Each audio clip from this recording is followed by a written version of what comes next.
Hello everyone, it's Leah here and welcome back to my channel. I hope you're all doing well today. I'm so happy that you get to join me in this video. In today's video, I'm basically going to be doing a runoff of my other one-hand tank sword build, and this time it's going to be a budget build. Now for this build, I was able to keep it under 4 million Spina with all crystals and all equipment included, and if you don't want the crystals and you just want the equipment itself only costs 450k. So basically, if you are a brand new player and you are interested in learning how to tank but you don't have enough money for crystals and you don't really know if you want to invest a lot in tanking, this is definitely the build for you, so I'm super excited to share it with you today. If you are indeed new to my channel, it would mean so much to me if you could go ahead and subscribe, and I hope you're all doing wonderful today. So without further ado, let's get on with the video.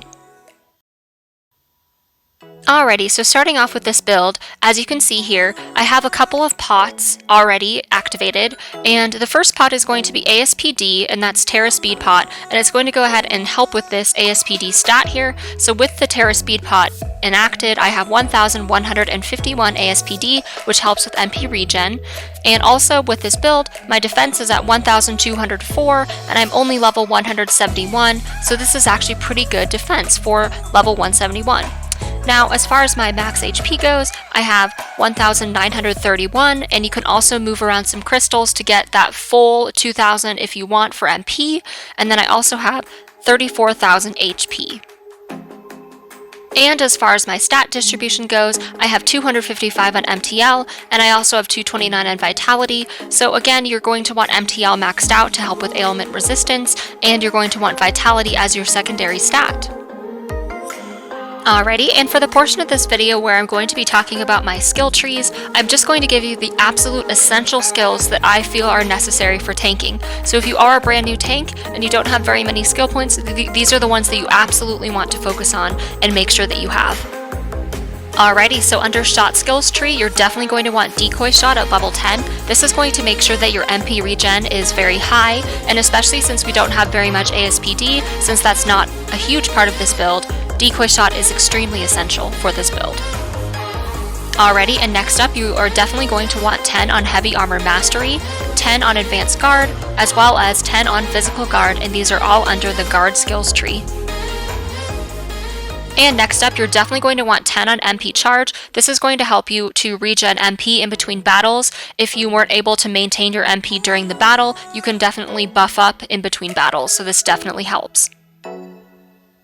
And as far as survive skills go, you are going to want 10 on HP boost and also 10 on MP boost. You are definitely going to want 10 on Guardian since that is your main aggro inducing skill, and then you also are going to want 10 on shield cannon since this has the chance to inflict stun on the target, which is again super important. And as far as night skills go, you are going to want 10 on P defense so you can block all attacks, and you are going to want 10 on binding strike again so you can stop and also kill balls at Venena and other bosses. And then you're going to want 10 on Rage Sword, and also 10 on Provoke. And as far as the support skills trees go, you're honestly not going to need any skills on this tree, so I would definitely leave this blank for the time being. And once you get more skill points, you can definitely refer to my other tank video for other skills that are definitely super useful. However, the skills that I listed are the most essential skills that you need for tanking. Alrighty, so next up we have my equipment, and starting off for sword, we have Dark General Sword, shield, we have Rock Dragon Heavy Shield, armor is Bark Mail plus C with 1 slot, our hat is going to be Bubble Helmet with 1 slot, and our talisman is going to be Dark Fighter Bangle with 1 slot. For the stats for that Dark General Sword, the stats are as follows: Dark Element Attack plus 4%, Vitality plus 2%, Aggro plus 30%, Guard Recharge plus 6%, and Magic Barrier plus 500.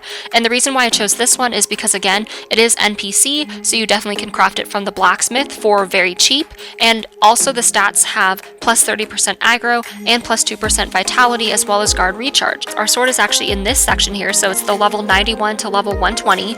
And for this, you're going to need Broken Dark Greatsword, 2 pieces, and High Purity Magic Crystal plus 1 piece. And you're also going to need 750 points for Metal, 250 points for Beast, and then also 1,000 Spina. So in total, this sword is going to cost you around 89k Spina to produce. Next up we have Rock Dragon Heavy Shield, and the stats are as follows. Guard Recharge plus 32%, Guard Power plus 24%, Attack Speed plus 30%, Neutral Resistance plus 30%, Aggro plus 30%, and Ailment Resistance plus 3%. So with just the sword and the shield alone, you're going to get Aggro plus 60%. Alrighty, now I will say that this shield is kind of high level. If you look at the blacksmith, it is in that level 181 to level 210 range. So this, you definitely will have to have a higher character for this. But basically what you're going to need is blue rock times 2, terrestrial tears times 4, metal mats 1,300 points, beast mats 800 points, and for Spina you are going to need 2,100. And the shield is going to cost you about 352k Spina to produce. Now honestly, if you can't afford to craft that, or you're not high enough level to craft that type of shield, I would definitely recommend going with the Dark General shield instead. So this is going to be again the level 91 to 120, so if you are a lower level tank just starting out, this one might be a little bit better for you. Dark General's shield, and for this you're going to need Fake General's helm plus 1 piece, High Purity Magic Crystal plus 1 piece, 500 points metal, 500 points beast, and 1000 Spina. I'm going to go ahead and create our Dark General shield.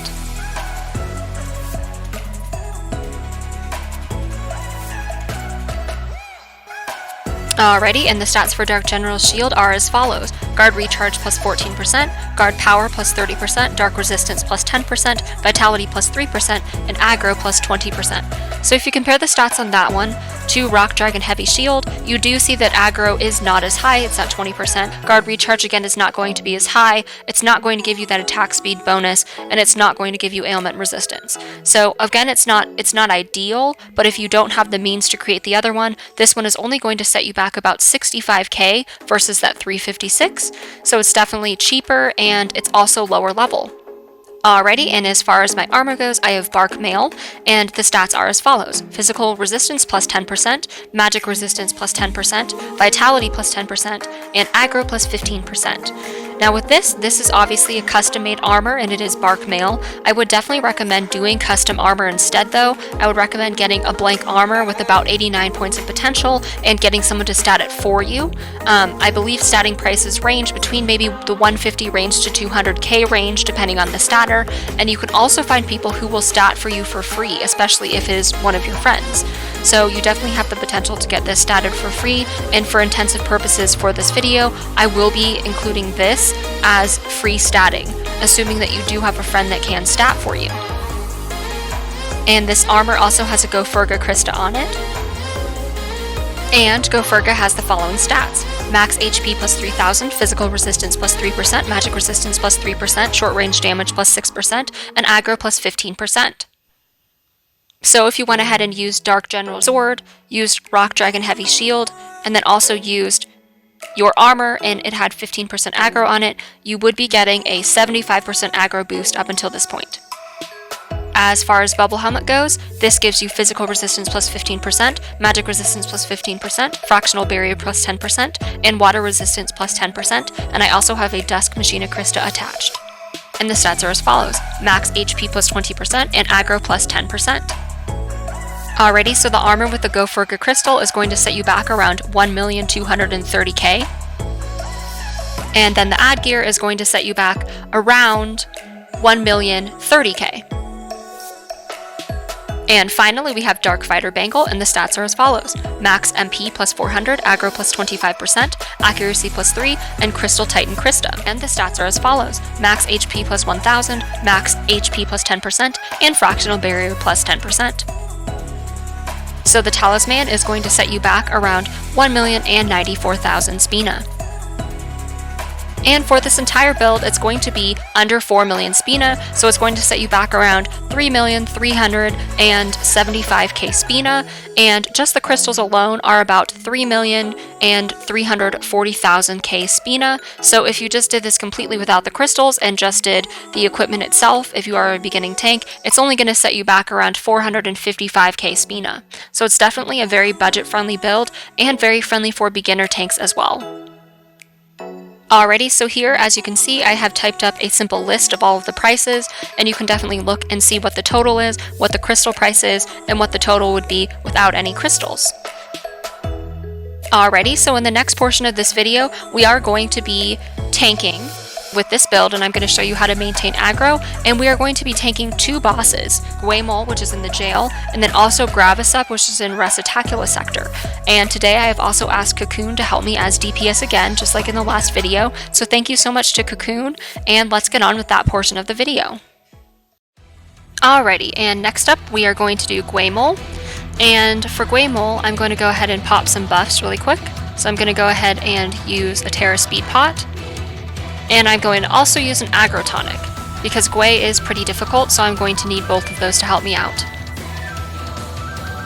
And we have Cacoon here, so I really appreciate him for doing DPS. And let's get started. As far as boss information goes, he's an Earth Element, and here's the drop info.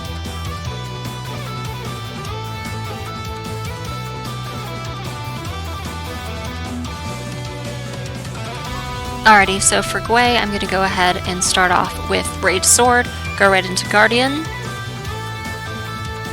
to establish my aggro, do a quick sidestep here. I'm going to go ahead and try to stun him so I can go ahead and cast Decoy Shot immediately, and then just really watch his attacks closely and block with P defense at the right moments.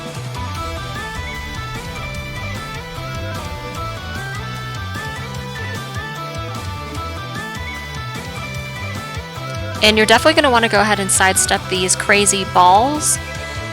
And there we go, now he's dead. So I was tank for this, there was no support, and Cacoon was assister and attacker. Next up we are at Gravisep in Recitacula sector, and again Cacoon is helping us today, so let's go ahead and get started with this boss. The boss information for Gravisep is he is a neutral element, and here's the drop information. And again, as far as support items go, I'm going to go ahead and use Strength, Vital, Agile, Dex, Mana, Guard, and Evade.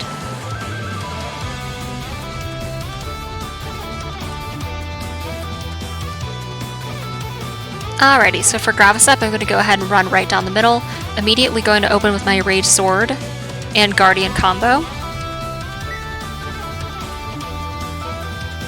And if that doesn't work, I'll go ahead and provoke so that his attention is all on me, even if I can't get that Guardian in initially. Going to go ahead and stun him with Shield Cannon so I can go ahead and cast Decoy Shot.